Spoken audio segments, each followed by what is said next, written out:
বিপ্লব মিয়া, মোহাম্মদ নবী মিয়া আমার বাবার নাম আর কি। মিলানোর পরে আপনার ভর্তি হয়ে গেছে। আপনি কই বলতেন আমি কেন ভোট দিতে পারলাম না?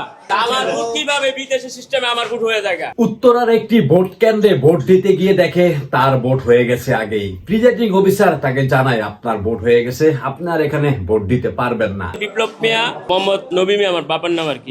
মিলানোর পরে আপনার ভর্তি হয়ে গেছে। এখন কথা হচ্ছে তিনি সকালবেলা বাসা থেকে যাবার আগে কে তার ভোট দিল এবং তার ভোটটি দেওয়া হয়েছে পোস্টাল কোডের মাধ্যমে। এখন কথা হচ্ছে সেই ব্যক্তি প্রবাস জীবন্ত দূরের কথা, জীবনে কখনো এয়ারপোর্টে পা দিয়ে দেখেননি এয়ারপোর্ট কেমন, তাহলে তার ভোটটি পোস্টাল কোডের মাধ্যমে হয় কিভাবে? উনি বলতে যে আমি জীবনে কখনো পোস্টাল ভোট বিদেশে যায় না, ওনার নামটা কিভাবে পোস্টাল ভোটে? আমি বুঝতে পেরেছি যে পোস্টাল ভোট দীর্ঘ 17 বছর পরে বুক ভরা আশা নিয়ে নিরপেক্ষভাবে ভোট দিতে গিয়েছিলেন ভোট কেন্দ্রে, কিন্তু সেইখানে গিয়েই দেখে তার ভোট অন্য কেউ দিয়ে ফেলেছে। আর মুহূর্তের ভিতরে ভোট দেওয়ার সমস্ত স্বপ্ন ভেঙে চুরে তছনছ হয়ে যায় সেই ব্যক্তির। তিনি বারবার চিৎকার করে বলছে, আমি আমার জীবনের প্রথম ভোট দিতে আসছি, তাহলে আমার ভোট কে দিল, কেন দিল, কিভাবে আমার ভোট পোস্টাল কোডের মাধ্যমে হয়? আমি কখনো প্রবাসেই যাইনি। অন্যদিকে এই ঘটনাকে কেন্দ্র করে সাংবাদিকরা যখন প্রিজাইডিং অফিসারকে প্রশ্ন করলেন তার ভোট কিভাবে হলো, কে তার ভোট দিল, তিনি কখনো প্রবাসী জীবনে যাননি, বিদেশে যাননি, বিদেশে ভ্রমণ করেননি, তাহলে তার ভোটটি পোস্টাল কোডে হয় কিভাবে?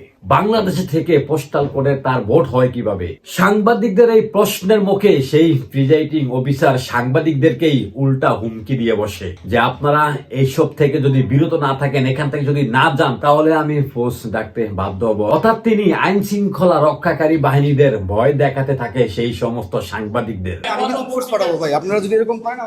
না না, এটা তো ঠিক হবে না। আপনি ব্যাখ্যা দেন, উনি তো ভোট দিতে পারেন নাই, ব্যাখ্যা দিয়ে যান। আপনি আইন শৃঙ্খলা বাহিনী ভয় আমাদের কেন দেখাচ্ছেন বলেন তো দেখি?